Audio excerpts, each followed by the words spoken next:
everyone, welcome back to my channel. I'm Huck. Today I'm doing a review of the first two books in the Rain Wild Chronicles by Robin Hobb, which are Dragon Keeper and Dragon Haven. So these are the first two books in the Rain Wild Chronicles, which take place after all of the previous books in the realm of the Elderlings. So there may be spoilers for events of the Farseer trilogy, the Live Ship Traders trilogy, the Tawny Man trilogy, so anything that's happened up to this point.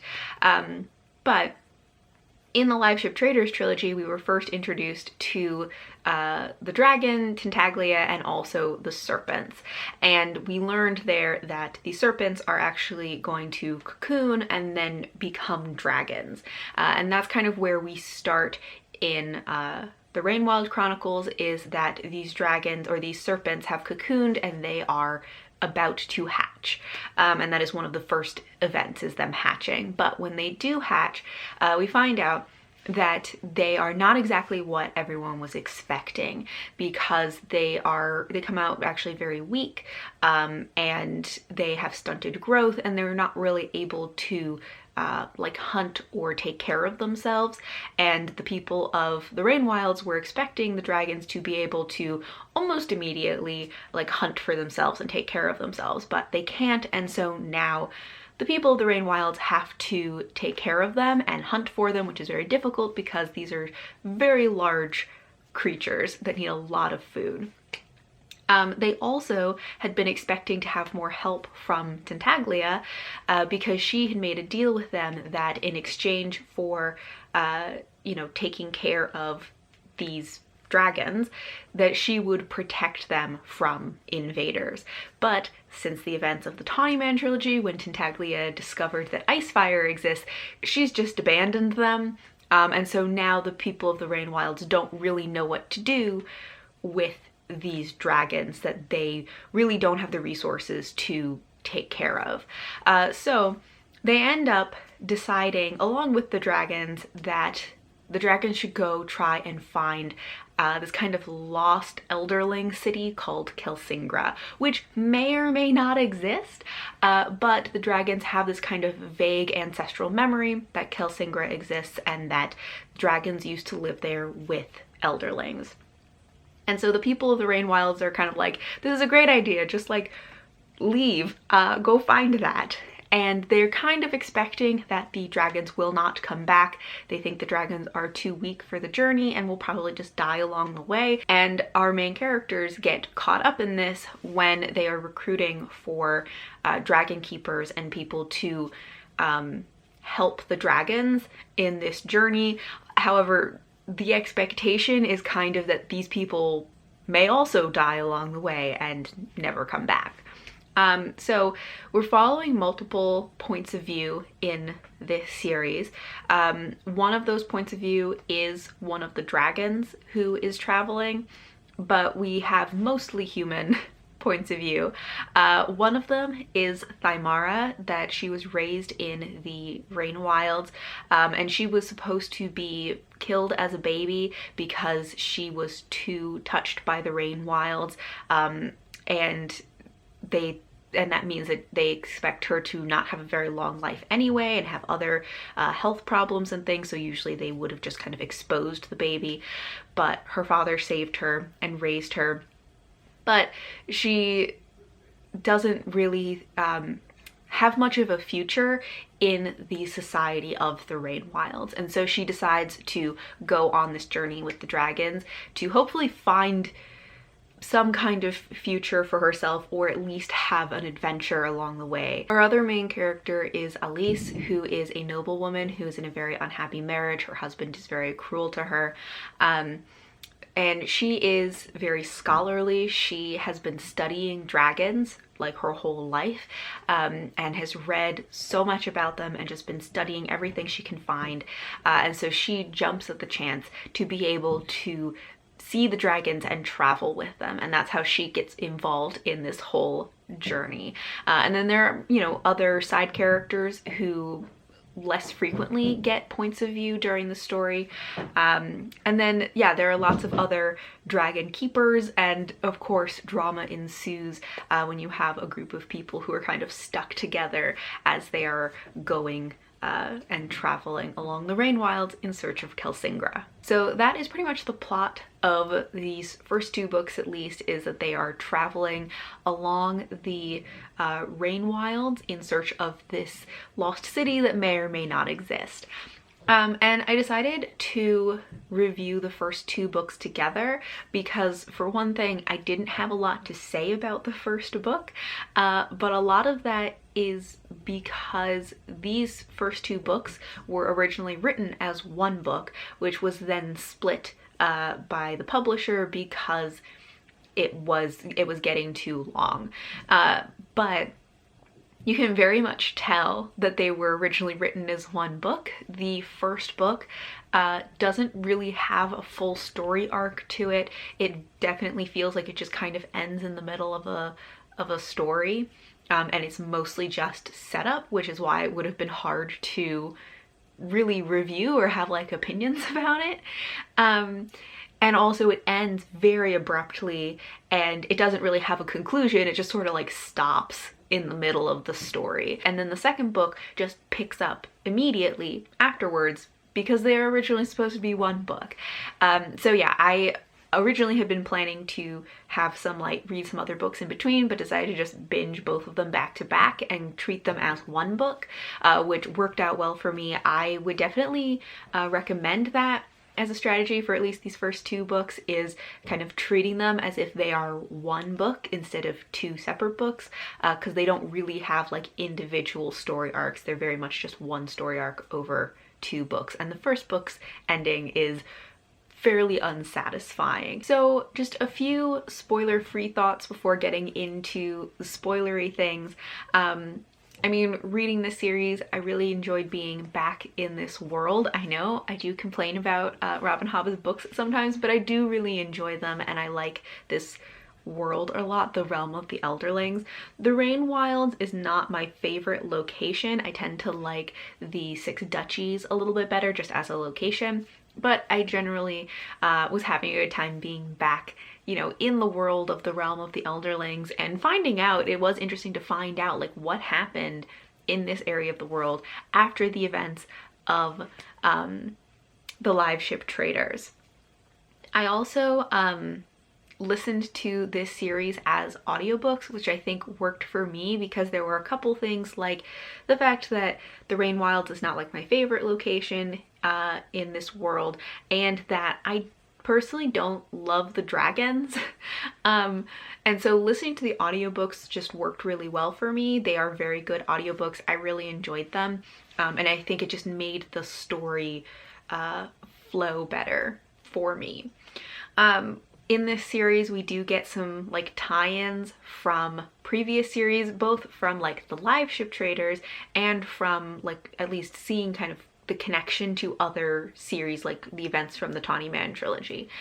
So like we do get to very briefly see Althea and Brashen, which was really great. And then we also get to see how like events in other parts of the world, like them finding Icefire, has influenced events, you know, in this area of the world, and has affected like where Tintaglia went and all of that. So I always enjoy the tie-ins and seeing how events in one area of this world do affect other areas as well, and they're not just like completely self-contained. The characters in this series, I ended up really liking Thymara and Alice. Both of them are characters that in the first book I felt very neutral about them, but by the second book you get to see some real growth for them, which I really liked. That's always my favorite part, and one of the things that I really like about Hobb's writing is I don't always like love the characters just as people, but I always really enjoy the character development and the character arcs that Robin Hobb is able to create, and that's one of the things that I just like enjoy most about her books. And also having some very like complicated characters, because there are some characters in this series that like I just don't really know how to feel about. I have very conflicting feelings about them, and I also just always enjoyed the complexity with which she writes her characters. The last thing I want to say about this that's like non-spoilery is that I've heard some people describe this series as almost being like YA, which I don't agree with. Like, I don't think that this series is a YA series. I think that there are some things about it, like I understand that the characters in this series generally are younger than characters in some of her other series, except in Farseer we start with Fitz when he's like 6, but most of the main characters in this series are like teenagers, and so there is some of the like teenager drama happening between them. But I don't think that that is necessarily, like, the age of the characters doesn't necessarily indicate the age range of the book series.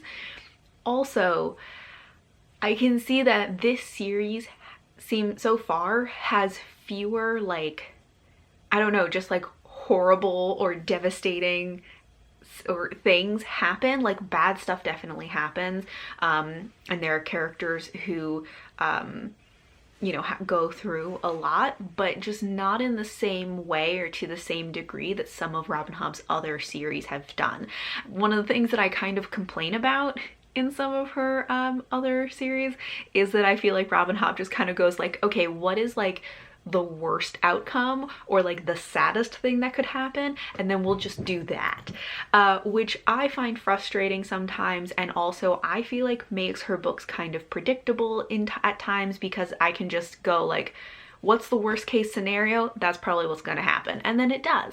But in this series, I didn't feel like that happened. Like, there were definitely bad things that happened and the characters went through a lot, but then there were times where like I was bracing myself for something horrible to go wrong, because in other books by her, like, that's the moment when, like, you know, something would have gone horribly wrong, and then it didn't. And so it was actually it was kind of refreshingly surprising to me how, like, sometimes things didn't go horribly wrong.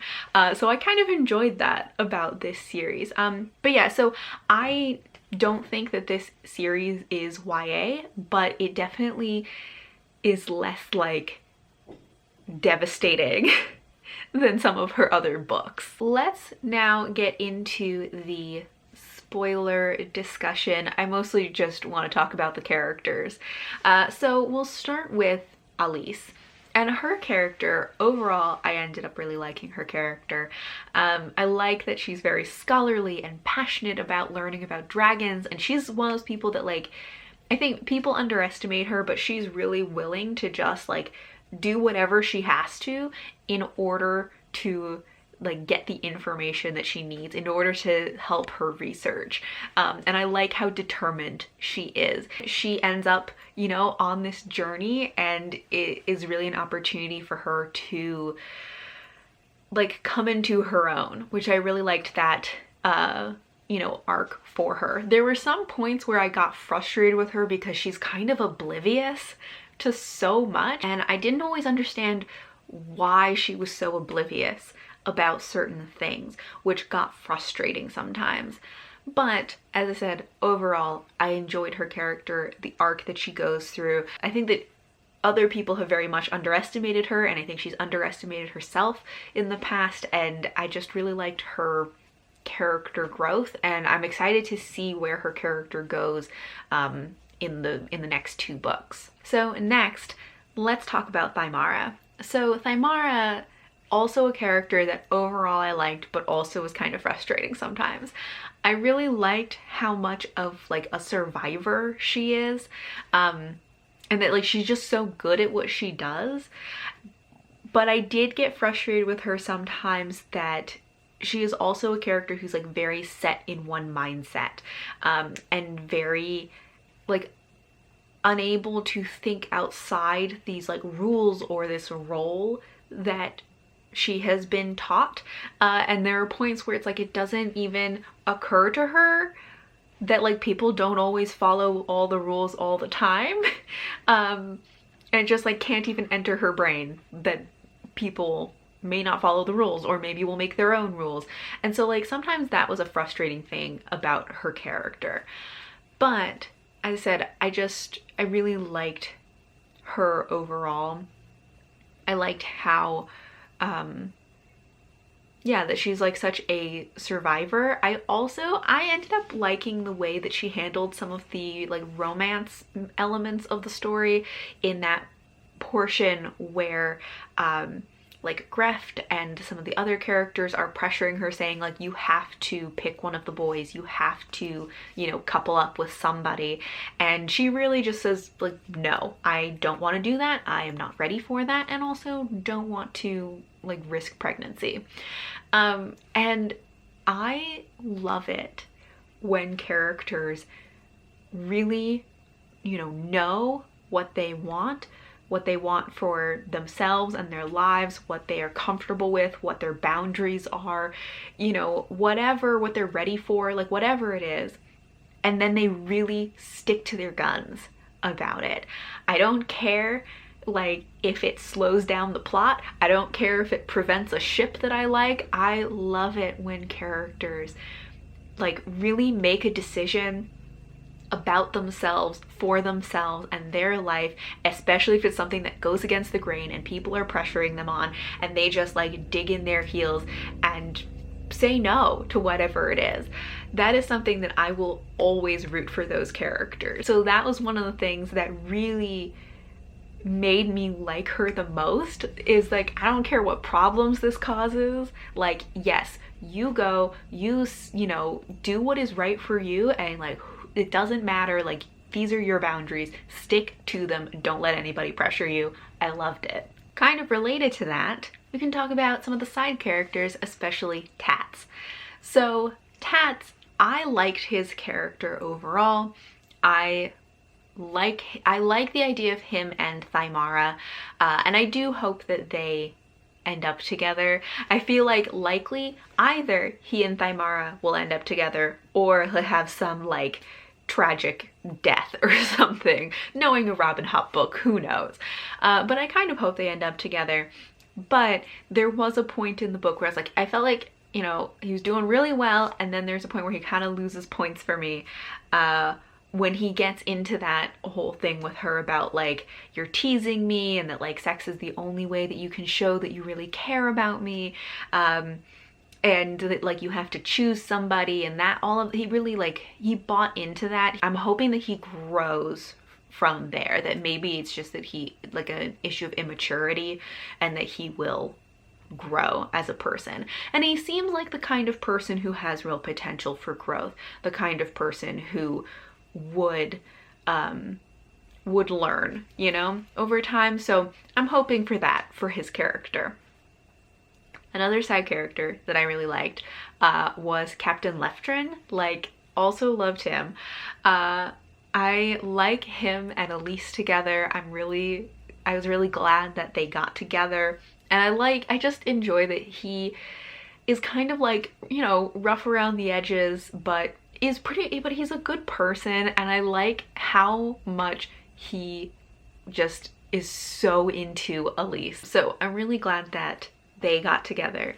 I don't know if Hest is going to find out about this. I'm assuming at some point he's gonna realize that Elise is not coming back, and may find out about it, and I feel like that is not going to go well when he discovers that both Elise and Cedric have left him. So I'm not sure what that confrontation is going to look like, but it will be interesting. Then actually I mentioned Cedric, so we'll talk about him. Cedric as a character is kind of the one that I was like, I just don't know how to feel about him exactly. He does a lot of bad stuff. He also has been in a really bad relationship with Hest, who has manipulated him and abused him and just been like horrible, and I think that has really like warped him as a person and like how he thinks about things, and so I think it's one of those times when Robin Hobb does a really good job of making these characters who are deeply flawed and can be very unlikable, but they also like are very understandable and sympathetic, that like I don't just you know, hate Cedric. I definitely can understand why he does the things that he does and what he has gone through, and he is a sympathetic character in some ways, but also has done some bad stuff. So I like the, you know, the complexity of his character, and that it's not just black and white. It's like, oh, these are the good characters and these are the bad ones.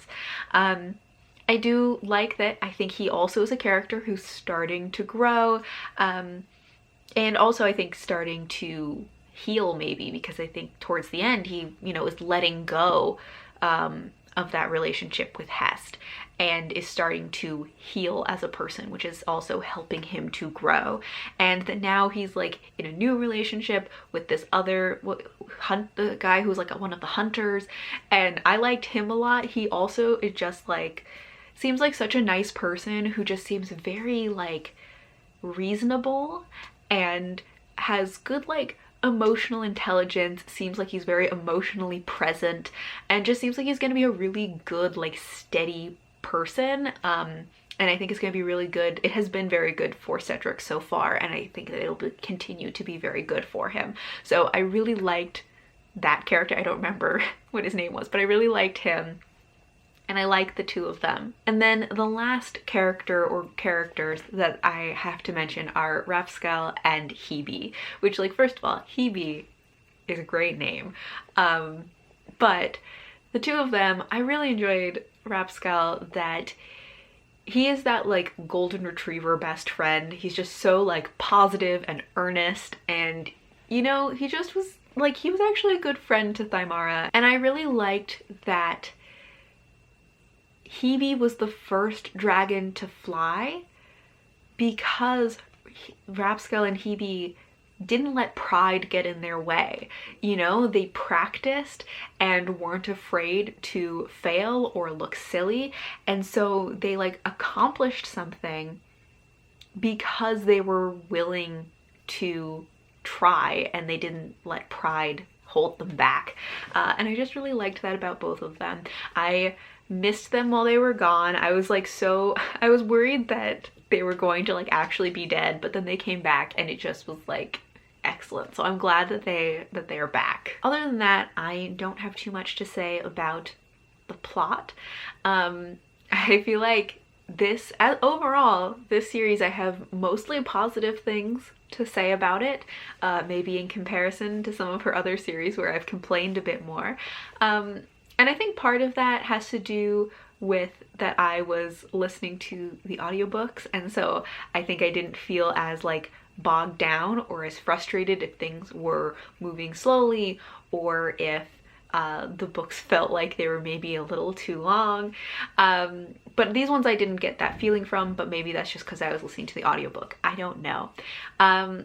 Also though, I think, like I mentioned earlier, that this series felt less predictable to me because it wasn't just so consistently like, whatever the worst thing that could happen, that's what happens. And so I think I enjoyed it because it was a little, like I mixed it up a little bit more, which I liked. I do feel like this series, I feel like these two books probably did not need to be two. I think that they really should have just been one, maybe like tightened them up a little bit. Although I didn't feel like there was a ton of like excess stuff in the books. I feel like they probably could have been like tightened up into a single book, and that probably would work better. But overall, I enjoyed these. I gave Dragon Keeper 3.5 stars and Dragon Haven 4 stars. So that is all for my review and discussion of the first two books in the Rain Wild Chronicles by Robin Hobb. I'd love to know what you thought of these books.